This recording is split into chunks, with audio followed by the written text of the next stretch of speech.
Мене. Најпрвен да се заблагодарам на Конрад Аденауер фондацијата, која што уште еднашка потврдува дека е партнер на ВМРО ДПМН, во случајот и партнер на општините каде што ВМРО ДПМН и коалицијата имаат своји градоначалници.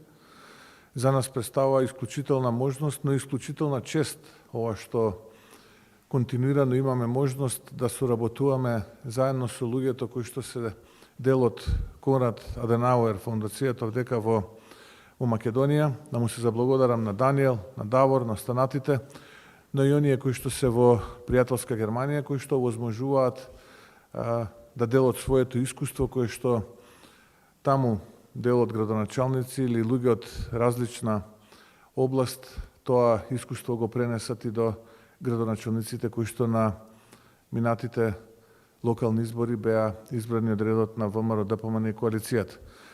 Овие настани представуваат одлична можност да видиме до каде сме, да научиме нешто и од тоа што ќе научиме да можеме да го примениме и адаптираме на спецификите кои што ги има Македонија, нормално и општините овдека во Македонија. Така што јас ќе ги охрабрам учесниците на овој, би рекол, викенд настан да се фокусираат на тоа што ќе го слушнат од соговорниците кои што ќе бидат вклучени директно, од луѓето кои што ќе пренесат дел од своите искуства, но и да меѓу себе споделат дел од искуствата во овие први 5-6 месеци кои што ги затекнаа во општините каде што се градоначалници, бидејќи наистина ситуацијата која што ја затекнаа во општините не беше, би рекол, идеална, напротив, беше многу лоша, со макотрпни напори, надчовечки напори, со макотрпна работа. Истите тие градоначалници кои што ги гледате овдека во просторијата успеа некако да ги стабилизираат општините и да полека почнат со реализација на проектите кои што се дел од програмата на овие градоначалници, кои што проекти ги презентираа за време на кампањата, пред кампањата и кампањата на овие локални избори. И ценам дека тоа се луѓето кои што треба да ја покажат разликата помеѓу тоа како работи ВМРО ДПМН и коалицијата која што предводи ВМРО ДПМН и коалицијата која што е на власт, односно во владата помеѓу СДСМ и ДУИ. Така што уште еднашка сакам да се заблагодарам на Даниел, на луѓето од Конрад Аденауер фондацијата за можноста и да посакам успешен викенд и нормално што повеќе искуства да ни бидат корисни, истите тие да ги пренесеме овдека во општините во нашата држава. Ви благодарам. Кои имате прашања? Повелете, да.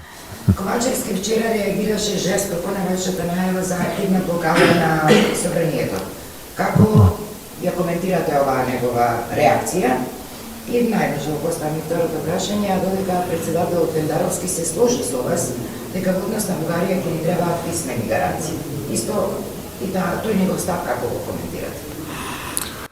Јас жалам што не можев во текот на вчерашниот ден да го гледам господинот Ковачевски како има интервју на една локална телевизија. Денеска додека патував овде во Прилеп имав можност да го следам неговото интервју. Можам да забележам дека од целото интервју преовладува голема фрустрација и нервоза, а она што не го очекував да го забележам, тоа беше гневот кој што се гледа дека господинот Ковачевски го има кон мене. А зошто наистина не знам, бидејќи јас и лично не се познавам, иако тој на интервјуто тврди дека имал со мене комуникација кога бил заменик министер. Јас категорично ја демантирам таквата негова изјава, бидејќи наистина не знам за каква комуникација станува збор. Но ако така навистина продолжи, би го советувал дека не е добро да се служи со невистини, бидејќи сепак треба да покаже разлика од неговиот претходник, кој што често пати се служише со невистини во неговото политичко функционирање. Чисто еден совет, доколку сака да го примени, тоа си е до него сепак. Како што и тој самиот вели, бил професор на приватен универзитет во Скопје, па така сме имале заедничка академска кариера. Но не се. Јас Јас наистина сум зачуден од тоа што го кажа вчера, бидејќи се повикува на единство во рамките на Европа, а токму тоа е факторот кој што создава неединство, бидејќи јас лично и ВМРО ДПМН многу пати во минатото подадовме рака, го повикавме на диалог, сакавме диалог во овие кризни времиња, според него и според многу други членови на неговиот кабинет од владата, самите тие констатираат дека се кризни времињата.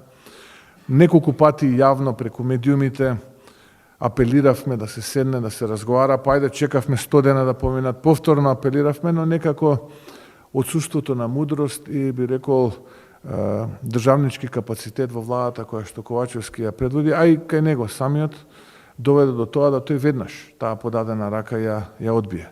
Ние сме свесни дека сето тоа води кон поларизација и дополнително фрустрирање на граѓаните, но едно знам дека граѓаните 3/4 од нив би рекол повеќе од 75% мисла дека државата оди во погрешна насока и дека треба оваа влада да се оди.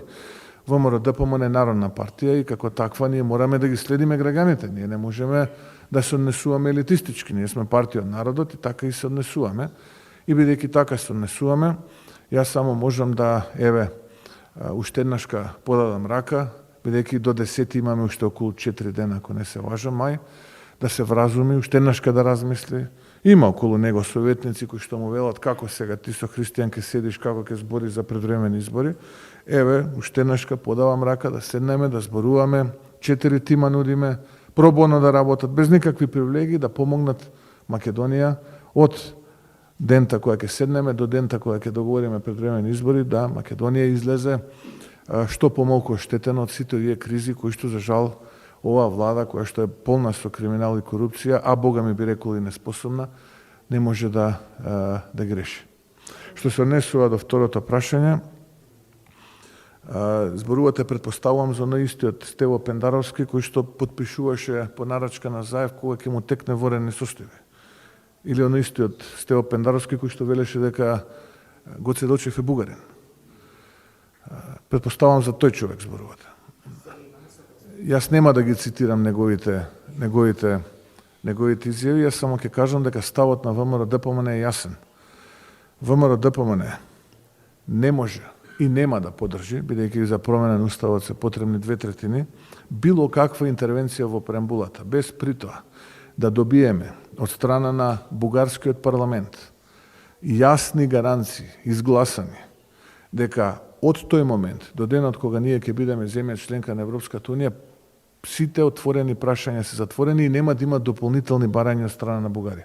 Дури тогаш можеме да седнеме и да разговараме за тоа да се менува преамбулата и делот бугарскиот народ кој што живее во Македонија да биде вклучен во истата, бидејќи и според оној катастрофален онаков попис како што го направија вие од владата, околу 750 граѓани во Македонија се изјасниле дека нивен мајчин јазик е бугарскиот. Прилика за тоа. Значи неговото согласување со вас овој пат за разлика од другите. Па не го коментирам, мислам дека. Прво прашање, значи поврзано нешто слично со парламентарните и предвремените парламентарни избори, денеска и Ковачевски и Ахмети истакна дека можно е да се одржи лидерска средба, но да се разговара за други теми освен за предвремени избори. Значи дали вие би прифатите на таква лидерска средба? И второ прашање, кој е вашиот став, дали СОНК и владата би можеле да постигнат најдобро? Јас реков дека не е ова шведска маса, па да си бираат Ахмети и Ковачевски што им се допаѓа, а што не им се допаѓа. Ова е пакет кој што го нудам. Ке зборуваме за се што е актуелно и што им е потребно на граѓаните. А предвремени парламентарни избори, мислам дека сите ќе се сложите дека се неопходни час поскоро да се случат за да може Македонија да излезе од оваа кризна состојба во која што се наоѓа. Така што подготвен сум, 10 е за 4 дена денеска, да зборуваме за сите отворени прашања, како и за определување дата за одржување на предвремени парламентарни избори. Значи без предвремени избори? Апсолутно. Јас реков дека тие не се решението, тие се проблемот. А бидејќи се тие проблемот, треба да разговараме за решението на тој проблем. А тоа се предвремени парламентарни избори. Затоа велам, има маса, на таа маса има 4 тима, искусни луѓе, подготвени да им помогнат. И јас сум тука очи во очи да разговараме за дата за предвремени парламентарни избори.